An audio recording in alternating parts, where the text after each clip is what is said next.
Assalamualaikum warahmatullahi wabarakatuh.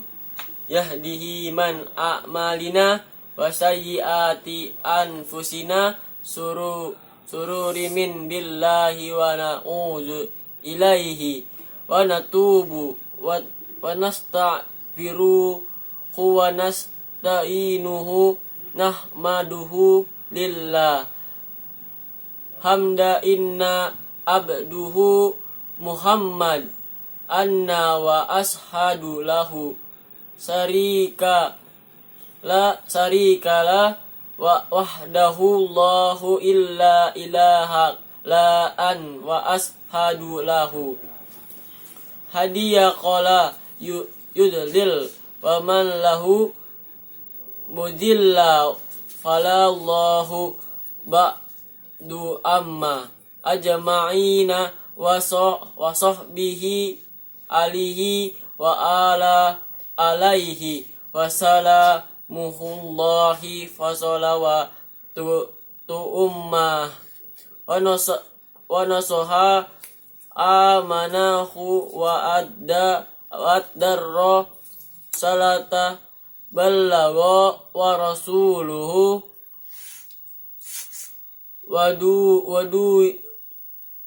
wadunya hudinihi umurin khairin ila fa'a wa arsadahu wa qahu Allahu taqa mani fa inna ta'ala Allah ittaqu mu'minina ma'asyirah. Hadirin kaum muslimin jamaah salat Jumat yang mulia, puji syukur pada Allah Subhanahu wa taala, salawat dan salam semoga senantiasa terlimpahkan pada Rasulullah sallallahu alaihi wasallam dan para ahli keluarga yang suci dan mulia. Selaku khatib, saya berpesan pada diri sendiri dan jamaah sekalian, mari tingkatkan selalu ketakwaan kita kepada Allah Subhanahu wa taala agar kita mendapatkan kesuksesan hidup dunia dan akhirat. Amin amin ya rabbal alamin. Pada kesempatan khutbah yang singkat ini, saya ingin membahas hal yang ringan namun sering sekali terjadi pada diri kita, yaitu qaswatul qalbi atau ketika hati keras dan membatu. Hadirin kaum muslimin jamaah salat Jumat yang mulia, saudaraku, sekali waktu barangkali kita pernah merasakan sulit sekali bersyukur. Hidup terasa hampa, banyak keinginan tak kunjung terpenuhi, akibatnya hati terasa keras dan membatu. Kesombongan menyelimuti kehidupan dari hari ke hari, dan saat mendapatkan nasihat dari saudara, teman, atau kiai sekalipun, kita merasa digurui. Ketahuilah, sesungguhnya kita tengah terjangkit penyakit qaswatul qalbi atau hati yang membatu. Semakin banyak kemaksiatan kita lakukan, sesungguhnya semakin membuat hati kita mengeras dan membatu. Allah Subhanahu wa taala berfirman, "Fahiya dzalika ba'di ma qulubukum fasad summa min wa innal ma'an khumi fayah ruju yasaqqu lama minha wa inna anharu minhu yatafajjaru lamal hijarati minal wa inna qaswatan asaddu au kal hijarati minha wa innal ma inhu min fayahruju yasaqqu lama min hawa inna unharu minhu yatafajjaru lamal hijarati minal wa inna qaswatan asadun au kal hijarati min hawa innal man humi mifayah ruju yasaqqu lama minha wa inna anhara minhu wajjaru lama hija. Kemudian setelah itu hatimu menjadi keras seperti batu, bahkan lebih keras lagi. Padahal di antara batu-batu itu sungguh ada yang mengalir sungai-sungai daripadanya. Quran Surat Al-Baqarah ayat 74. Maka kata Ibnul Qayyim,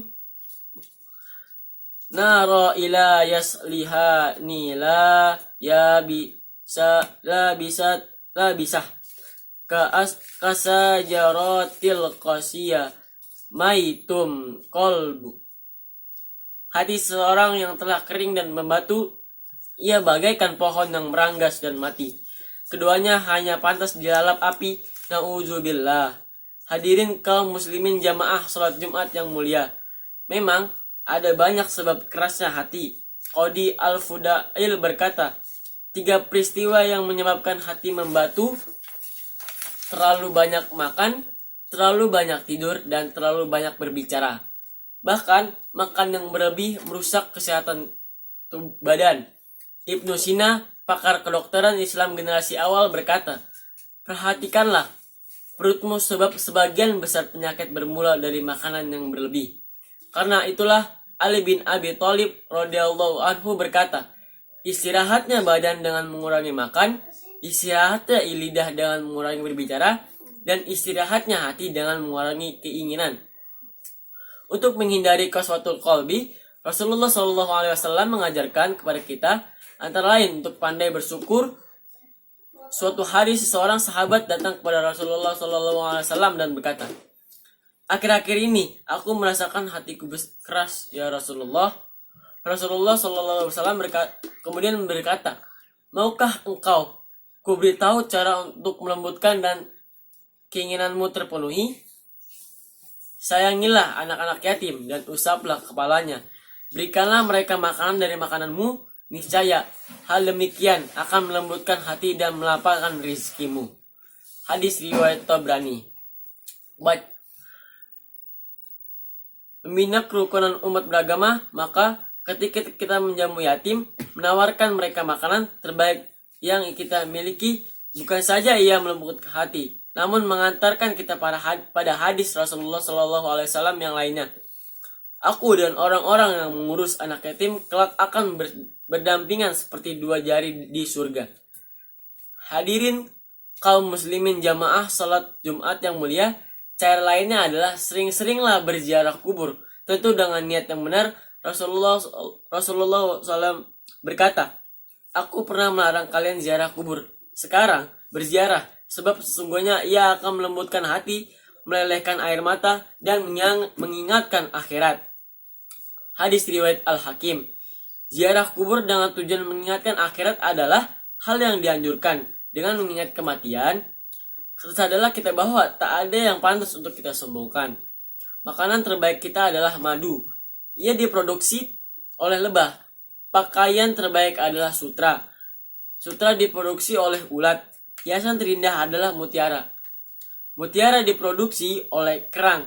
Kesombongan macam apa yang pantas kita banggakan di hadapan Allah Subhanahu wa Ta'ala? Zat yang menciptakan lebah, ulat, dan kerang itu, Allah Subhanahu wa Ta'ala berfirman, Al-Hakihu azizu wa huwa wal ardi samawati fil kibriya'u walahu. Dan baginya lah keagungan di langit dan bumi. Dialah yang maha perkasa lagi maha bijaksana. Quran Surat Al-Ja'asiyah ke-37 ayat ke-37. Selain memperhatikan yatim dan berziarah kubur, Rasulullah SAW menganjurkan untuk bersegera dalam melakukan setiap kebaikan. Hindarilah kemalasan. Bahkan kata beliau, sebaik-baiknya salat adalah di awal waktu. Rasulullah SAW kemudian mengajarkan kita untuk berdoa. Ya Allah, aku berlindung padamu dari kelemahan dan rasa malas. Pepatah berkata, pemalas selalu menantikan hari mujur. Padahal bagi seorang yang rajin, tiap hari adalah hari mujur. Lalu, jika kita tetap merasa banyak keinginan, hati yang belum terpenuhi, berbaik sangkalah pada Allah Subhanahu wa Ta'ala. Barangkali ada hak-hak yang orang lain yang belum kita tunaikan. boleh jadi ada makanan tidak halal yang kita konsumsi dalam keseharian. Belajarlah untuk beristighfar sebab azab terberat di dunia adalah ketika Allah telah mengunci lidahmu untuk berzikir dan beristighfar kepadanya. Bahkan kata Ibnu Qayyim, anta tatolab hala lam atoya fauqaha yugtila tika an yurin dubal bat faqada wa taka ijajatan yurid lan lallahu ana fa am bidu ai isti intimro tinka ma'al balai waktu alaika tola ila. Apabila musibah yang engkau dapatkan panjang sekali, padahal tak pernah berhenti engkau berdoa, yakinlah bahwa Allah tidak saja hendak menjawab doa-doamu itu, tetapi Allah hendak memberi karunia lain yang hendak menjawab doa-doamu itu. Dan bahkan engkau tak memintanya. Semoga kita terhindar dari yang keras dan membatu.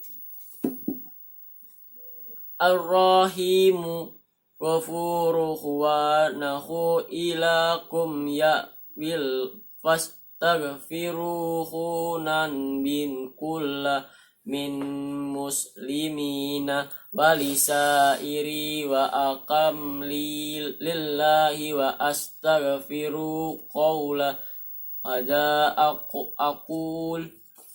Wassalamualaikum warahmatullahi wabarakatuh.